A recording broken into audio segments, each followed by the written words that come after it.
təxminən vəziyyət biraz da toparlasaq, təhlükəsizlik şuralarının həm də vəzifəsi, həm də məqsədlərindən biri olmalıdır ki, xalq dövlət üçün təhdidə deyil, gücə çevrilsin. Yəni vətəndaş faktiki olaraq elə bir fəaliyyətə istiqamətləndirilsin ki, o dövlətin gücü olsun. Daxili proses əgər nizamda olmasa, biz bilirik ki, kənardan təhdidlər üçün çox ciddi bir platformalar yaranır. Biz bunu hər zaman görmüşük. Azərbaycan müstəqilliyinin bərpasından sonraki dönəmdə hər zaman o təhdidlər daxildəki konkret faktorlara, daxildəki konkret əhali qruplarına hesablanıb ki, onlar ölkənin iç siyasətində bəzən dışlanıblar, bəzən onlara qarşı sərt mövqe sərgilənib, bəzən də elə kənar güclərin vasitəsilə özləri formalaşıblar. Bax, bu məsələdə sizin fikrinizcə orta necə tapılmalıdır? Sırf kənar proses ikinci plana atılıb, daxili proses önə çəkilməlidir, yoxsa orada bir balansı müəyyən etmək üçün sizcə necə addım atılmalıdır?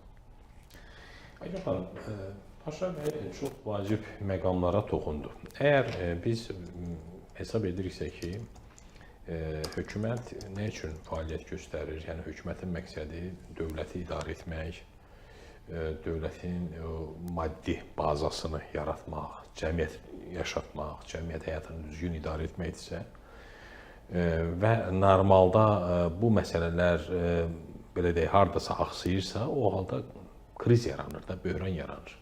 Bir gün, əgər büdcə məsələsinə gəlirik, uzun illərdir biz bunu danışırıq da, yeni məsələ deyildi. Biz deyirdik ki, Azərbaycan nə vaxtsa bu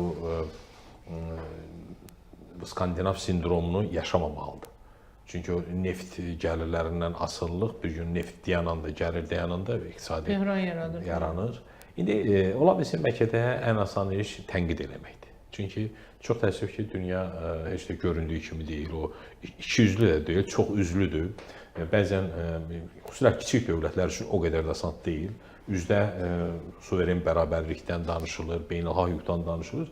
Amma biz gerçəkdə görürük ki, bəzən böyük dövlətlər kiçik dövlətləri təhdid edir, nəyini sağlır, nəyinəsə sahiblik edir, hətta ola bilsin, həyati əhəmiyyətli məsələlərini yönəldir, çözür. Məsələn, mən hər zaman düşünürəm ki, məsələn, Azərbaycan dövləti nədən maraqlı olmasın ki, Azərbaycan xalqı varlı olsun? Azərbaycan dövləti niyə istəməsin ki, Azərbaycanda hər kəsin işi olsun?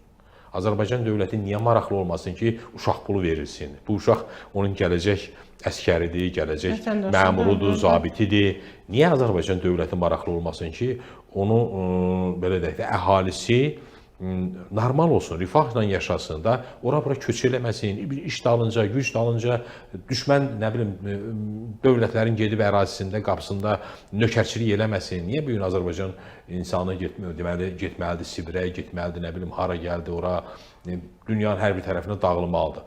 Deməli, hansısa sorunlar var. Yəni, dövlət əslində sadaladıqlarınız üçün var.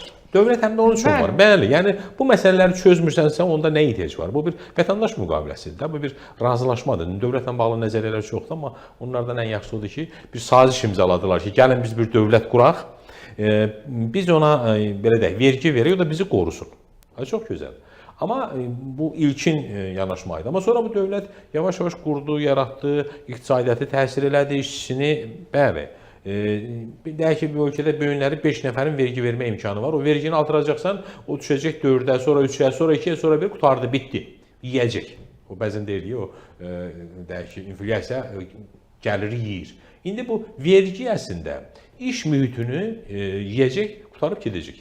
Bu olmasın deyə, yəni bu doğru yöntəm deyil. Əslində doğru yöntəm nədir? O vergi verənlərin sayını çoxaltmaq lazımdır. Onu motivasiya eləmək lazımdır. Deməli, öncə gərək o insanlara şərait yaradasan ki, az-çox əlindən iş gələn, maliyyəsi olan, qabiliyyəti olan insanların böyük bir hissəsi ölkəni tərk edib, gedib Rusiyada iş görür, gedib Türkiyədə iş görür, Avropaya qaçıb, Amerikaya qaçıb. Bax, birinci ən vacib olan budur. Elə bir mühit yaratmadır ki. Bu təhdiddir, milli təhlükəsizliyə. Əlbəttə təhdiddir. Mən rast gəldim bu günlər haradasa, bizim ekspertlərdən hansısa danışırdı ki, ölkəni bir yarım milyon gənc insan tərk edib.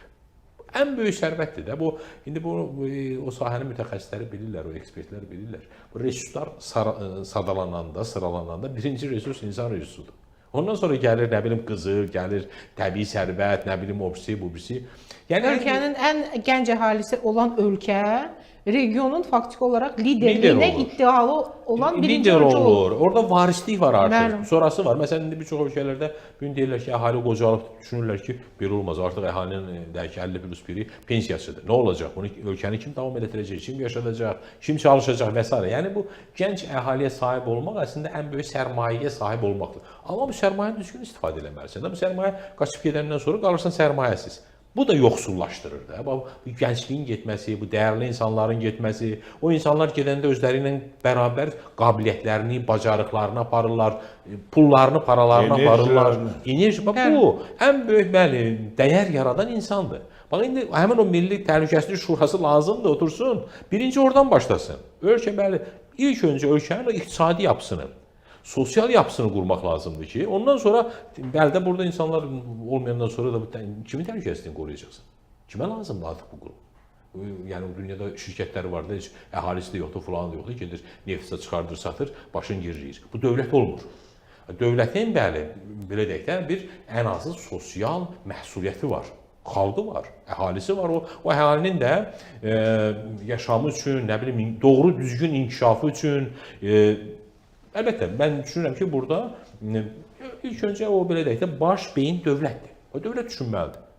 Ona görə də, bax, bütün bunlar hamısı, bugün ölkədə iqtisadi sorun varsa, bu da milli təhlükəsizliyi təhdid edir. Bugün ölkədə sosial problem varsa, bu da deyək ki, milli təhlükəsizliyi təhdid edir. Nə bilim, demografik bugün problem var. Əhalinin artımı, indi o beyin axını ilə yanaşı, həm də artım azalır, doğum azalır. Yəni bugün dünyada hansı ölkənin əhalisi çoxsa, dövlət güclüdür. Hansı dövlətin əhalisi azdırsa, dövlət artıq zəifdir. İndi demək olar ki, dəyərlər dəyişir. Bir vaxt hamı Amerikanı güclü sayırdı, nə bilim, Fransanı güclü sayırdı. İndi artıq Çin çıxıb önə, Hindistan çıxıb önə. Bunu hər zaman deyirik. Bugün deyir ki, Rusiyanın 200 milyon əhalisi olması yeni dünya düzənində idarə edənlərdən biri olmayacaq. Artıq o müstəmləkə olacaq. Kiminsə əlaltısı olacaq. Ən böyük sahibi olacaq. Yəni, əlaltı olmaq istəmirsənsə, əhaliyi artırmalısan. Əhalini də hansı halda artırırsan? Onun üçün şərait yaradırsan. Bəli, yaşadırsan da. Bu insanlar, insan belədir də, təbiəti belədir. Harada yaşayırsa ora gedir.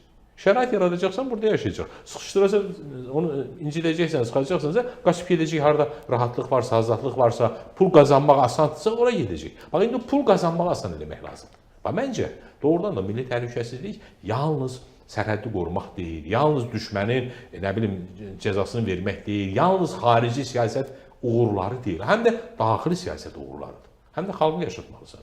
Xalqın sosial vəziyyətini, o iqtisadi, ümumiyyətlə ölkənin o iqtisadi infrastrukturuna baxmaq lazımdır. Bizim nə qədər insanımız var?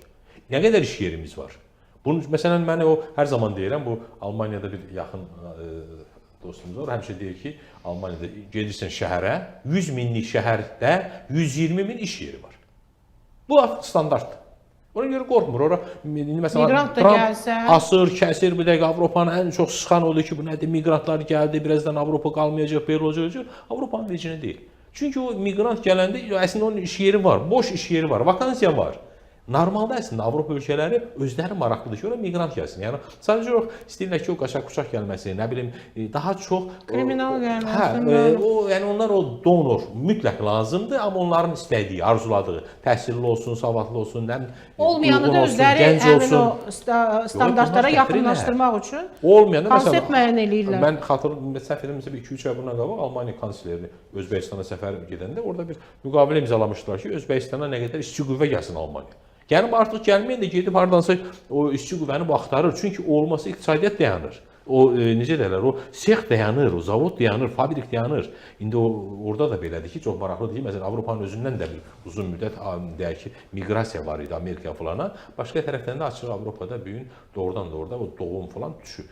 Yəni orada bir demografik problem var. Yəni işçi qüvvə azalır. Yəni liberal dəyərlər adı altında o qədər eksproses baş verdi ki, bəli. Yəni onların işçiyə ehtiyacı var, ona görə də miqrantlar axtarırlar. Yəni nəyi demək istəyirəm? Bax bunun üçün, bax indi biz oturub əslində o necə deyirəm ki, bir şəhərdə 100 min əhalisi olan şəhərin 120 iş yeri var. Bax indi oturub əslində bax bunu müəyyənləşdirmək lazımdır. Bəli, İqtisadiyyat Nazirliyi bu işlə məşğul olmalıdır. Bu kabinet bu işlə nə işlə məşğuldurlar bunlar? Oturmalıdır ki, bax mənim məsələn Bərdədə bu gün 100 min, 150 min əhali yaşayır. Nə qədər orada iş yeri var? İndi o yalancı şeyləri qoyuruq bir qırağa da, o boş statistikanı, nə bilim, yalanı falan hamısını tullursan bir qırağa, gerçəkdən. Məsələn, şəhərdə bir 50 min, 100 min adam yaşayır. Orada neçə nə iş yeri var? Yəni orada 20 min iş yeri varsa, deməli o 80 min artıq işsizdir. Nə edəcək? Miqrasiya edəcək də, tərk edib gedəcək. Deməli o iş yerini yaratmaq lazımdır. Sən istəyirsənsə dövlət varlansın, güclənsin, öncə o iş adamına şərait yaratmalısan ki, o iş adamı orada bir zavod qursun, müəssisə qursun, orada bəli bir 5 nəfər də adamı işçi götürsün, bir müəyyən bəlli bir kapitalı maliyyəsi olsun, sonra da başlasın sənə vergi verməyə. Yəni bugün Trump bütün dünyanı çağırır ki, gəlin Amerikada sənayeni qurun. Deyirlər ki, biz uzun illər səhv eləmişik, öz iqtisadiyyatımızı, istehsalımızı aparıb Çində qurmuşuq. İndi artıq istehsal Amerikanın özündə Geri qurur. proses. Hamını çağırır ki, kimin pulu var, sərmayəsi var, gəlsin Amerikada sərmayə qoysun, istehsal yaratsın. Özdə güzəştlər vəd eləyir, imtiyazlar vəd eləyir ki, gəlin bunu eləyin, amma gəlin burada iş yerini qurun. Bu barədə açıq zaman-zaman danışırıq. Təkrar danışırıq. Çox qəribədir, çox şey eşidirlər, amma bunu sanki eşitmirlər. Bax, indi bunu eşitmək lazımdır. Nəhayət, bax, bu ölkədə əhalinin ölkədə qalması, yaşaması, rahat yaşaması üçün o iş yerlərini yaratmaq lazım. O iqtisadi, belə deyək də, bu, bilmirəm, o dəyərlər deyək, o komponentlər deyək, onu yerinə qoymaq lazımdır.